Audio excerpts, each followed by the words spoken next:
ಹಿಂದೂ ಕಾರ್ಯಕರ್ತ ಸುಹಾಸ್ ಶೆಟ್ಟಿ ಹತ್ಯೆ ಪ್ರಕರಣಕ್ಕೆ ಸಂಬಂಧಪಟ್ಟ ಹಾಗೆ ಹತ್ಯೆಗೆ ವಿದೇಶದಿಂದ ಹಣದ ಒಂದು ನೆರವು ಸಿಕ್ಕಿತ್ತಾ ಅನ್ನುವಂಥ ಪ್ರಶ್ನೆ ಅನುಮಾನ ಮೂಡ್ತಾ ಇದೆ.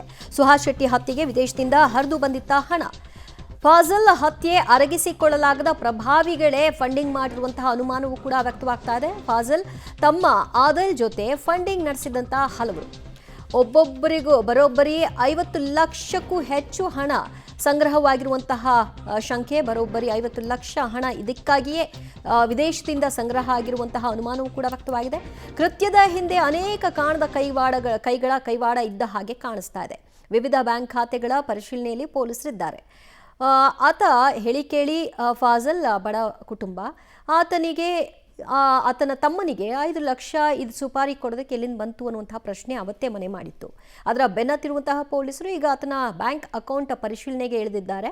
ಯಾವ ರೀತಿಯಾಗಿ ಎಲ್ಲೆಲ್ಲಿಂದ ಹಣ ಆತನ ಅಕೌಂಟ್ಗೆ ಬಂದು ಹೋಗಿದೆ ಅನ್ನುವಂತಹ ವಿಷಯವಾಗಿ ಮಾಹಿತಿಯನ್ನು ಕಲೆ ಹಾಕ್ತಾ ಇದೆ. ಇದರ ಮಧ್ಯೆ 50 ಲಕ್ಷ ಹಣ ಸಂಗ್ರಹ ಆಗಿರೋ ಶಂಕೆ ಕೂಡ ಇದೆ.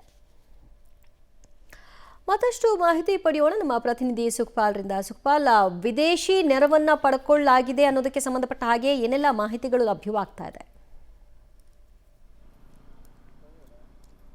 ದಿವ್ಯಾ, ಈಗ ಪೊಲೀಸರು ತನಿಖೆ ನಡೆಸಿದಂಥ ವೇಳೆಯಲ್ಲಿ ಎಲ್ಲ ಅಂಶಗಳು ಬೆಳಕಿಗೆ ಬಂದಿರುವಂಥದ್ದು. ಪ್ರಮುಖವಾಗಿ ಪೊಲೀಸರು ಆರೋಪಿಗಳನ್ನು ಎಲ್ಲರನ್ನ ಪೊಲೀಸ್ ಕಸ್ಟಡಿಗೆ ತಗೊಂಡಿದ್ದಾರೆ.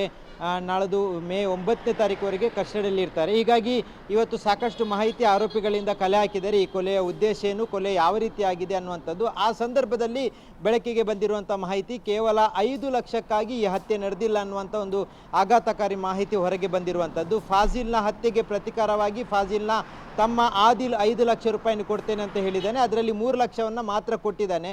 ಆದರೆ ಇಷ್ಟೊಂದು ದೊಡ್ಡ ಪ್ರಮಾಣದಲ್ಲಿ ಹತ್ಯೆ ಆಗಬೇಕಿದ್ರೆ ಅದಕ್ಕೆ ಬೇಕಾದಂಥ ಫಂಡಿಂಗ್ ಅನ್ನು ಮಾಡಬೇಕು ಅನ್ನುವಂಥ ಹಿನ್ನೆಲೆಯಲ್ಲಿ ಈ ಪ್ರಮುಖ ಆರೋಪಿ ಯಾರು ಸಫ್ವಾನ್ ಇದ್ದಾನೆ, ಆತ ಸಾಕಷ್ಟು ಮಂದಿ ಹತ್ರ ಫಂಡಿಂಗ್ ಮಾಡಿಸಿಕೊಂಡಿದ್ದಾನೆ. ಸುಮಾರು 50 ಲಕ್ಷಕ್ಕೂ ಅಧಿಕ ಫಂಡಿಂಗ್ ಆಗಿದೆ ಅನ್ನುವಂಥದ್ದು ಈಗ ಪೊಲೀಸರ ತನಿಖೆಯಲ್ಲಿ ಗೊತ್ತಾಗಿರುವಂಥದ್ದು. ಅದರಲ್ಲೂ ವಿದೇಶದಿಂದಲೂ ಇದಕ್ಕೆ ಸಾಕಷ್ಟು ಫಂಡಿಂಗ್ ಮಾಡಿದ್ದಾರೆ. ಫಾಜಿಲ್ನ ಹತ್ಯೆಯನ್ನು ಆ ಸಂದರ್ಭದಲ್ಲಿ ಅರಗಿಸಿಕೊಳ್ಳಲಾಗದಂತೆ ಕೆಲವೊಂದು ಪ್ರಭಾವಿ ಮುಖಂಡರು, ಮುಸ್ಲಿಂ ಮುಖಂಡರು ಇದನ್ನು ಫಂಡ್ ಮಾಡಿದ್ದಾರೆ ಅನ್ನುವಂಥದ್ದು ಈಗ ಮಾಹಿತಿ ಪೊಲೀಸರಿಗೆ ಸಿಕ್ಕಿರುವಂಥದ್ದು. ಈ ಹಿನ್ನೆಲೆಯಲ್ಲಿ ಈಗ ತನಿಖೆಯನ್ನು ಆರಂಭ ಆಗಿರುವಂಥದ್ದು. ಅದರ ಜೊತೆಗೆ ಹಿಂದೂ ಪರ ಸಂಘಟನೆಗಳು ಈ ಆರೋಪವನ್ನು ಮೊದಲಿಂದಲೂ ಮಾಡ್ತಾ ಇತ್ತು. ಈಗ ಅದಕ್ಕೆ ಪುಷ್ಟಿಯಾಗಿರುವಂಥ ಕೆಲವೊಂದು ಮಾಹಿತಿಗಳು ಹೊರಗೆ ಬಿದ್ದಿರುವಂಥದ್ದು. ಆ ಕಾರಣಕ್ಕಾಗಿ ಈ ಪ್ರಕರಣವನ್ನು NIAಗೆ ಕೊಡಬೇಕು ಅನ್ನುವಂಥ ಒತ್ತಾಯವನ್ನು ಹಿಂದೂ ಸಂಘಟನೆಗಳು ಮಾಡ್ತಾ ಇರುವಂಥದ್ದು.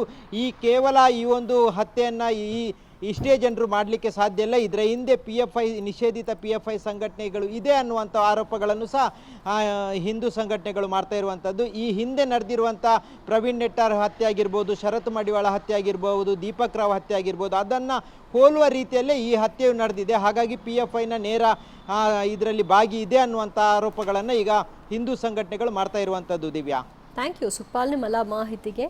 ಹಿಂದೂ ಕಾರ್ಯಕರ್ತ ಸುಹಾಸ್ ಶೆಟ್ಟಿ ಹತ್ಯೆಯ ನಂತರದಲ್ಲಿ ಈಗ ತನಿಖೆ ನಡೆಸ್ತಾ ಇರುವಂತಹ ಪೊಲೀಸರಿಗೆ ಹಲವು ರೀತಿಯ ಅನುಮಾನಗಳು ವ್ಯಕ್ತವಾಗ್ತಾ ಇದೆ. ಆ ಆಯಾಮದಲ್ಲಿ ತನಿಖೆಯನ್ನು ನಡೆಸ್ತಾ ಇದ್ದಾರೆ. ಇದರ ಮುಂದುವರೆದ ಭಾಗವಾಗಿ ಯಾರೆಲ್ಲ ಸಪೋರ್ಟ್ ಕೊಟ್ಟಿದ್ದಾರೆ ಈ ಹತ್ಯೆಗೆ, ಇದರ ರೂವಾರಿಗಳು ಯಾರು, ಜೊತೆಗೆ ಹಣ ಎಲ್ಲಿಂದ ಬಂತು, ಯಾರ್ಯಾರು ಹಣವನ್ನು ಕಳಿಸಿದ್ದಾರೆ, ಅದು ವಿದೇಶದಿಂದಲೂ ಕೂಡ ಬಂದಿದೆಯಾ ಅನ್ನೋದರ ಅನುಮಾನದ ಮೇಲೆ ತನಿಖೆ ಮುಂದುವರೆದಿದೆ.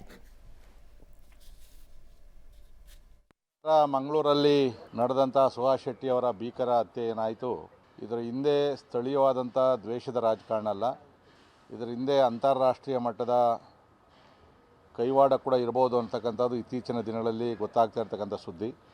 ಸೊ ನಾವು ಈಗಾಗಲೇ ಇದರ ಬಗ್ಗೆ ಸರ್ಕಾರವನ್ನು, ಗೃಹ ಸಚಿವರನ್ನು ಒತ್ತಾಯ ಮಾಡಿದ್ವಿ. ಇದನ್ನು NIA ಕೊಡಬೇಕು ಅಂಥೇಳಿ, ರಾಷ್ಟ್ರೀಯ ತನಿಖಾ ದಳದ ಕಡೆಯಿಂದ ಆಗಬೇಕು ಅಂಥೇಳಿ. ಯಾಕಂದರೆ ಕರಾವಳಿ ಇವತ್ತಲ್ಲ, ಹಿಂದೆಯಿಂದ ಕೂಡ ಅನೇಕ ಉಗ್ರಗಾಮಿಗಳಿಗೆ ಆಶ್ರಯವನ್ನು ಕೊಟ್ಟಿರ್ತಕ್ಕಂಥ ಭಾಗ. ಅಲ್ಲಿ ಅನೇಕ ಉಗ್ರಗಾಮಿಗಳು ಕೂಡ ಅಲ್ಲಿಂದ ಸೃಷ್ಟಿಯಾಗಿರ್ತಕ್ಕಂಥದ್ದು. ಈ ಹತ್ಯೆ ಕೇವಲ 5 ಲಕ್ಷ ರೂಪಾಯಿ ಸುಪಾರಿಯಲ್ಲ, ಇನ್ನೂ ಹೆಚ್ಚಿನ ಮೊತ್ತವನ್ನು ಕೊಟ್ಟು ಅಂತಾರಾಷ್ಟ್ರೀಯ ಮಟ್ಟದ ಕುತಂತ್ರ ಕೂಡ ಇದರಲ್ಲಿ ನಡೆದಿದೆ. ಮತ್ತು ಇದು ಇಲ್ಲಿಗೆ ನಡೆಯೋದಿಲ್ಲ, ಮುಂದೆ ಕೂಡ ಅನೇಕ ಕೊಲೆಗಳಾಗ್ತಕ್ಕಂಥ ಸಂಭವ ಇರೋದರಿಂದ ತಕ್ಷಣ ಇದನ್ನು ರಾಷ್ಟ್ರೀಯ ತನಿಖಾ ದಳಕ್ಕೆ ಒತ್ತಾಯ. ಸುಹಾಸ್ ಶೆಟ್ಟಿ ಹತ್ಯೆ ಪ್ರಕರಣದಲ್ಲಿ ಸರ್ ಬರೀ 5 ಲಕ್ಷ ಸುಪಾರಿ ಅಷ್ಟೇ ಅಲ್ಲ, ಇದು 50 ಲಕ್ಷ ಸುಪಾರಿ ಬಂದಿದೆ. ವಿದೇಶದಿಂದಲೂ ಕೂಡ ಹಣ ಹರಿದು ಬಂದಿದೆ ಅನ್ನುವಂಥ ಚರ್ಚೆಗಳು, ಅನುಮಾನಗಳು ಇಲ್ಲ. ಅದೆಲ್ಲ ತನಿಖೆ ಆದಮೇಲೆ ತಾನೇ ಗೊತ್ತಾಗುತ್ತೆ. ಒಬ್ಬೊಬ್ಬರು ಒಂದೊಂದು ಹೇಳಿಕೆಗಳನ್ನು ಕೊಡ್ತಾ ಇದ್ದಾರೆ. ಅದರ ಬಗ್ಗೆ ತನಿಖೆ ಸಂಪೂರ್ಣ ಆದಮೇಲೆ ಇವೆಲ್ಲವೂ ಕೂಡ ಹೊರಗಡೆ ಬರುತ್ತೆ. ಯಾರು ಸುಪಾರಿ ಕೊಟ್ಟಿದ್ರಾ, ಕೊಟ್ಟಿಲ್ವಾ, ಕೊಟ್ಟಿದ್ರೆ ಎಷ್ಟು ಹಣ ಕೊಟ್ಟಿದ್ರು, ಇದೆಲ್ಲ ಡೀಟೇಲ್ಸ್ ಎಲ್ಲ ಬರೋದೆಲ್ಲ ತನಿಖೆ ಆದಮೇಲೆ ಬರುತ್ತೆ. ಸ್ಪೆಕ್ಯುಲೇಷನ್ಸ್ ಮಾಡೋದಕ್ಕೆ ಹೋಗೋದಿಲ್ಲ ನಾನು.